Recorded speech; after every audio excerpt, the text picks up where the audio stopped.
We are on our way right now to downtown LA, and the premise of the shoot is gonna be shooting with the Osmo Pocket 3 in low light. This is gonna be the last few times that I'm gonna be talking with the camera not in low light mode. Low light mode is a mode that allows this camera to shoot just like what it sounds like in low light and give you a lot more detail. Inspired by the movie Drive with Ryan Gosling from 2011, we're gonna be recreating some of those shots using some of the equipment that we have, adding some colors to the scene.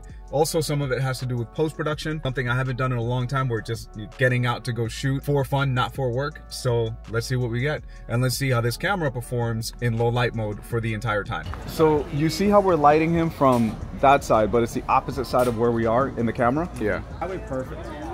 Oh nice. Yeah, you get the rim brand right in. So let me have John Chris. Okay, switch jackets. Thank you. Yep. Gee, okay.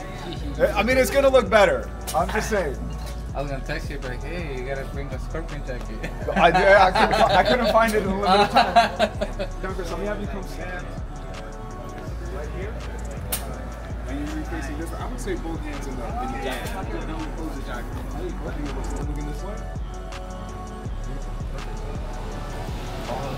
Adding that little bit of color in the back. Oh, that was it. That's it right there. It's like Star Wars going on. So far, I've been focusing a lot more on shooting than I have shooting with this. So when I get home, I'm gonna be, I think, a little surprised as to what this footage looks like. Now that I'm home and I've reviewed the footage, I'm gonna say that I'm surprised and I'm not surprised. And let me explain. The reason I'll say that I was surprised is when I'm looking at the footage, I'm seeing so much color and detail. A lot of the videos that you're seeing, a lot of the clips that you're seeing the colors from the light sticks that we were using, and they're not super, super bright. They have a little bit of power, but they're not crazy powerful. And the way that my A9, my mirrorless camera, was picking up the colors at 3200 ISO, this camera, the Osmo, was picking it up just as well. You guys are seeing the detail. It is really, really good. You're not getting a ton of grain or any grain, really. Even if I'm zooming in, I'm not seeing a crazy amount of detail loss. The sharpness is really good. It doesn't really struggle too much with autofocus in the evening. The only thing that it doesn't do is what you're seeing right here, face tracking. So when you have it in low light mode, it doesn't do face tracking, so something to keep in mind. But other than that, I was thoroughly impressed. I think about like the first DSLR that I had and how awful that thing was at like 400 ISO. The cameras that we have nowadays are incredible, but you wouldn't think that you would get so much detail, so much color out of such a small camera. I'm extremely impressed. Definitely something that we'll be using. And like I said, I was shooting it in normal mode. I wasn't shooting in D-Log because I didn't want to have to mess with the colors in post. So it was shooting 4K, 30 frames, and shooting in normal mode. Let's continue. Or maybe I won't be surprised because I already have very high expectations of what this is going to look like with low light. So right now I got the team over here shooting. We're using these Yongnuo lightsaber light stick things. I bought them back in like 2014. So the beautiful thing about tonight is we're lighting everything with about, I think when I bought them they were like 80 bucks. So I don't know how much they are anymore. I'll check and then I'll put the price somewhere over here. But essentially we're shooting with like $140, $150 worth of lighting and getting some really incredible shots. Now, yeah, obviously the cameras are a little bit more expensive, but let's say you wanted to light these scenes and shoot video. You can get these lights and shoot them in low light mode with this camera and check out what you're gonna get, what the effect will look like. Look at this stud muffin. You look like Johnny Tran from Fast and the Furious right now. Yeah. So in low light mode, this is what, look over this way. Oh, you're looking mean right now. There we go.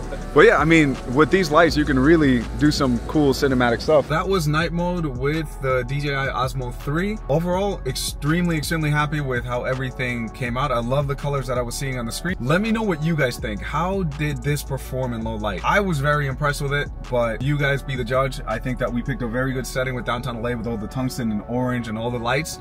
And it really helped to show how vibrant everything looks, even though it is pushing the camera a little bit more. Right now I'm actually lighting this, check this out. I'm lighting it with my cell phone, not even with like the light.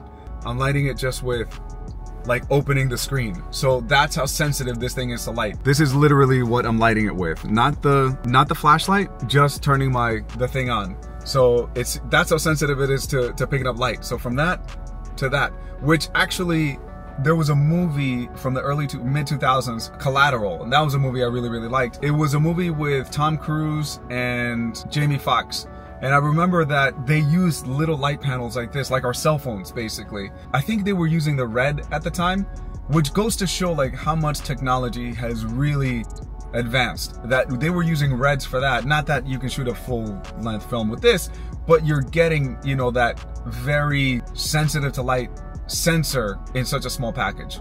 Overall, extremely happy. Tamron with the 28-75, thank you for sending that over, because we got a ton of really, really amazing shots with that lens. So I think it's time to go home. It's getting late.